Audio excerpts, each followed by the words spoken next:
really sorry. I want to seek for all your forgiveness. I just want to really say sorry because I hurt all your feelings and it was never my intention to do so. I should have been more careful with my choice of words. Guys, mag-follow up naman tayo about sa kay Adam G.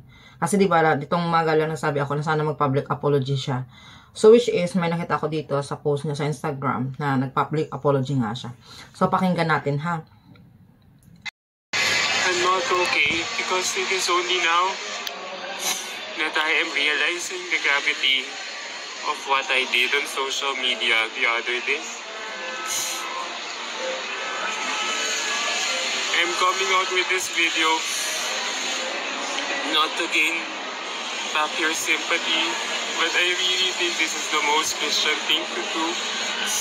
The past 24 hours talaga has left me bewildered about my actions, about our candidate, Chelsea Manalo, and it really pains me that it has come to this.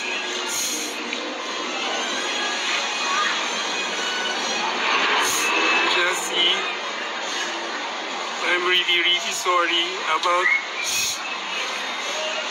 what I said about you. It was never really my intention to really hurt your feelings, nor your teams. Kasi you've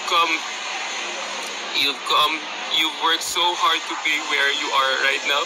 And it's really painful that I am pictured as someone who's belittling all your efforts since day one.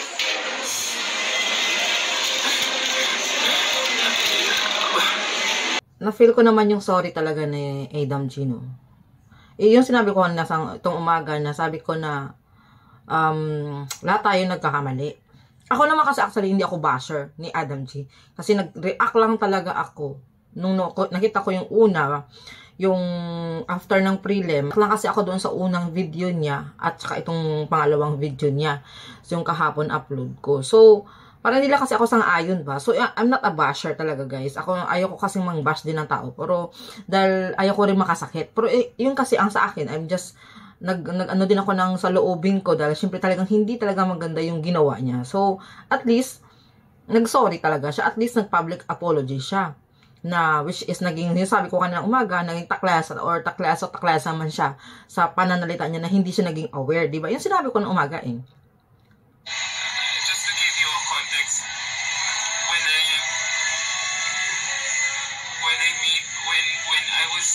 When I answered that question in a live chat session with my followers on my YouTube account the day after finals, I simply responded directly to the question I was asked. Who do you think should have represented us instead, or who do you want to see representing us next year? I can't remember the exact same question. So, ayun, nagsalita po ako ng dire-diretso na, naku, siguro, since Barbie looking po si Miss Denmark, siguro ang hinahanap nila si ganito, ganyan. When I realize now, I should have been more diplomatic and tactful with my choice of words. It is only now that I am realizing the impact of my words to you, to your team, and everyone else. O, diba? Ako kasi feel ko din ang sorry niya, guys. Kasi ngayon lang naman siya nagka-issue eh. So, deserve din naman niya yung second chance. Kahit na narinig ko kanina na habang ako nagluluto, parang gusto ko rin mapaluha din ako sa kanya. Kasi andun pa rin yung, naawa pa rin ako. Kasi hindi naman tayo matigas ang puso pagdating sa mga ganyan eh. Marunong tayo dapat magpatawad. Though na sabi ko nga, nagkamali siya na isang beses, hindi naman makatapusan na ng mundo niya, di ba? Hindi. At least, no? Yun nga, kasi nga natanong siya doon sa live nga niya, ng mga followers niya, ng mga ganyan-ganyan. Siyempre, sabi ko nga, naging taklasa talaga siya. Hindi siya naging aware, hindi siya naging maingat sa kanyang pagsagot. So, kumbaga, parang nawala sa pagiging diplomatic nga niya, diba? So, in-admit naman niya. There's no excuse. There's no excuse in what I did. Pero what really pains me lang talaga is when people say na I am plastic to you, I have been two-faced to you all this time, when in fact talaga kung ano yung pinakita ko sa'yo since day one, ganun talaga yung enthusiasm ko. Oo naman, kasi ako isa din ang sabi sa'yo na plastic talaga siya eh. Kasi napaplastikan talaga ako sa kanya. Well, that's opinion namin yun. Yun ang feeling namin. So, accept the fact. Kasi nag-umpisa ka kasi kung hindi ka nagpakita ng ganung attitude, hindi ka kapag sasabihan talaga na plastic ka. It's just that everything just changed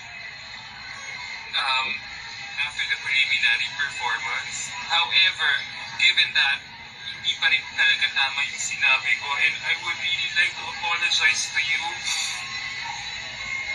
Sir Manny, most especially, who has shown nothing but kindness to me ever since I met him. To Attorney Ron, lalo na kay Mama J, kay Sir Voltaire, and everyone who comes from MUP, you guys have shown nothing but kindness to me ever since day one, and I really feel bad. This is how I am repaying you all. O diba, at least, yun ang maganda. Yun ang tinatawag na naging humble pa rin siya kasi tinanggap niya yung pagkakamali niya. Yun naman talaga dapat eh. Pag tinanggap kasi natin yung pagkakamali natin, nakakaluwag yun sa puso natin. Nagkakaroon tayo ng peace of mind. Wala naman na imposible yun as long na alam ng tao, sincere ka sa sorry mo, sincere yung apology mo sa buong mundo, sa taong saan ka basta sa lahat, halos sa lahat, diba? Walang imposible yun walang imposible yun na maging maayos din ang lahat. Kasi pag hindi ka kasi mag-sorry, mamatigas, ikaw talagang mawalan. So, just keep on. Hindi ko talaga alam how I will still make up for this as it is. I have no more excuse, but all I want to say is, I'm really sorry. Na ano din ako sa kanya, na touch din ako sinasabi niya na parang hindi niya rin alam paano ba ulit maging maayos ang lahat. Na-feel ko din naman siya, naintindihan ko din naman siya sa totoo lang. Kasi, yung sa isang pagkakamali mo talaga, kasi lalo pa dito sa social media, lalo pa kilala ka na, isang pagkakamali mo talaga, nako, makakalimutan lahat ng maganda mong ginawa. So, ito naging mali niya. Nagkamali talaga at sa pagkakamali niya kasi, hindi biro-biro din kasi pagkakamaling ginawa niya. Kaya yun. So, para sa akin naman kasi walang imposible yan na maging maayos ang lahat. Sa umpisa lang medyo mahirap dahil kumbaga nabahida na kasi ang pangalan mo. Pero walang imposible naman maging maayos lahat. Deserve naman lahat ng tao may second chance eh.